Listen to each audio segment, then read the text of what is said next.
মঞ্চে রাখা ফুলদানিটি দেখে লোকটি থমকে দাঁড়ালো। সে জানতো এমন মূল্যবান ফুলদানি কখনো কোনো নিলামে আসতে পারে না। সে পুরোপুরি নিশ্চিত ছিল যে এটি নকল। হোস্ট নিলাম শুরু করলো। Base price $10 million. দর উঠতে থাকলো 20, 30 এবং শেষে 40 মিলিয়ন। লোকটি তখন জোরে বলে উঠল, একটা নকল জিনিসের পেছনে এত মানুষ কেন পাগল হচ্ছে? হোস্ট রেগে গেল, বলল একে বের করে দাও। কিন্তু লোকটি বলল, এত বড় অঙ্কের টাকা দিয়ে নকল জিনিস কেনা এটা বোকামি ছাড়া আর কি।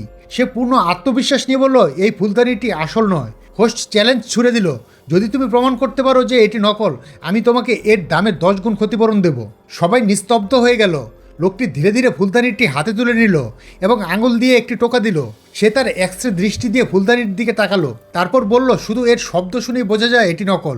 সে বলল, আসল ফুলদানিতে যখন মদ ঢালা হয় তখন তা থেকে একটি মিষ্টি সুবাস বের হয়, কিন্তু নকল ফুলদানি থেকে বেরোয় শুধুই দুর্গন্ধ। হোস্ট তৎক্ষণাৎ এটাতে মদ ঢাললো। তারপর পরক্ষণে পুরো হলঘরে একটি বাজে দুর্গন্ধ ছড়িয়ে পড়ল। হোস্টের মুখের রং একেবারে উড়ে গেল। সে বুঝলো সে হেরে গেছে। এখানে তাকে লোকটিকে 100 মিলিয়ন দিতে হবে। ভয়ে তার হাত কাঁপতে লাগলো।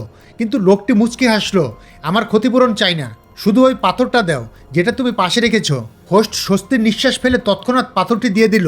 সর্বোপরি এটা তো কেবল একটি সাজানোর জিনিস ছিল, কিন্তু হোস্ট কি জানতো সেই পাথরটি আসলে ছিল একটি মহামূল্যবান জেট রত্ন, যার খোঁজ প্রত্যেক সংগ্রাহক যুগের পর যুগ ধরে করে আসছে।